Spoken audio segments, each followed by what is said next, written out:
அதிசயங்கள் செய்கிறவர் நம் அருகில் இருக்கிறார். அற்புதங்கள் செய்கிறவர் என்றும் நமக்குள் வசிக்கிறார்.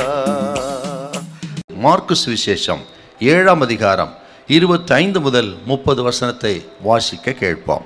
அசுத்தாவி பிடித்திருந்த ஒரு சிறு பெண்ணின் தாயாகிய ஒரு ஸ்திரீ அவரை குறித்து கேள்விப்பட்டு வந்து அவர் பாதத்தில் விழுந்தாள். அந்த ஸ்திரீ சிரோபெனிக்கியா தேசத்தால் ஆகிய கிரேக்க ஸ்திரீயாயிருந்தாள். அவள் தன் மகளை பிடித்திருந்த பிசாசை துரத்திவிட வேண்டும் என்று அவரை வேண்டிக் கொண்டாள். ஆண்டவராக இயேசு கிறிஸ்து அவர் ஒரு விசை கப்பர்நகூமிலிருந்து தீரு சீதோன் என்கிற தேசங்கள் வழியாக வந்தார்.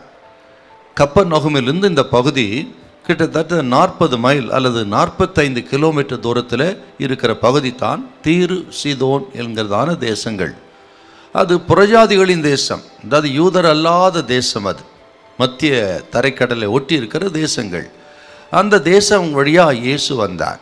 அப்பொழுது அங்கே வந்து இளைப்பாறலாம் என்று இயேசு நினைத்திருப்பார். அப்படி இருக்கையில் அந்த பகுதியை சேர்ந்த ஒரு ஸ்திரீ, அதாவது கானானிய ஸ்திரீ என்பவள் இயேசுவை தேடி வந்தாள். இயேசுவை தேடி வந்து, ஆண்டவரே, என் மகள் பிசாசினால் கொடிய வேதனைப்படுகிறாள், நீர்தான் அவளுக்கு உதவி செய்ய வேண்டும் என்று சொல்லி மன்றாடினாள். இயேசுவோ ஆரம்பத்தில் மாறுத்தரம் ஒன்றும் சொல்லவில்லை. தொடர்ந்து கூப்பிடுறதுனால சீஷர்கள் இவ்விதமாக சொன்னார்கள், ஆண்டவரே, இவளை அனுப்பிவிடும் என்று சொன்னார். அவள் தொடர்ந்து ஆண்டவரை நோக்கி, ஆண்டவரே, நீர் எனக்கு உதவி செய்ய வேண்டும் என்று கெஞ்சினாள். ஆண்டவர் இயேசுவோ, பிள்ளைகளின் அப்பத்தை எடுத்து நாய்க்குட்டிகளுக்கு போடுகிறது நல்லதல்ல என்று சொன்னார். அதை கேட்டவள், மெய்தான் ஆண்டவரே, ஆகிலும் நாய்க்குட்டிகள் மேசையிலேருந்து விழுகிற துணிக்கைகளை தின்னுமே என்று சொல்லி தன்னை தாழ்த்தி ஆண்டவர் உயர்த்தி கேட்டாள்.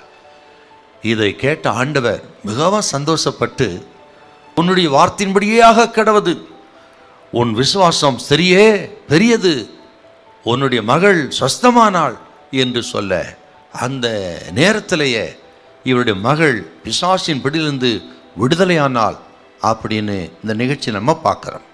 இவள் இயேசுவை தேடி வந்ததுக்கு என்ன காரணம்னு பார்த்தீங்கன்னா, இவள் தன்னுடைய மகளை அதிகமாய் நேசித்தாள். அந்த மகளோ பிசாசினால் கொடிய வேதனைப்பட்டாளாம். இந்த நெருக்கம்தான் இவளை இயேசுவிடத்தில் கொண்டு வந்தது.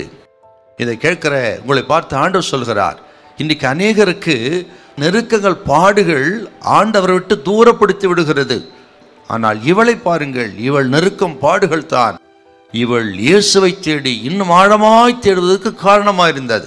அதே போல் இன்றைக்கு ஆண்டவர் சொல்லுகிறார், உங்கள் பாடுகள், வேதனைகள் எதுவாக இருக்கட்டும், ஆண்டவர் தேடி வாங்க, ஜெபம் பண்ணுங்க, கர்த்தரை விசுவாசிங்க. கானானிய ஸ்திரீக்கு அற்புதத்தை செய்தவர் உங்களுக்கு ஒரு அற்புதத்தை செய்வார். ஹல்லேலூயா, ஹல்லேலூயா.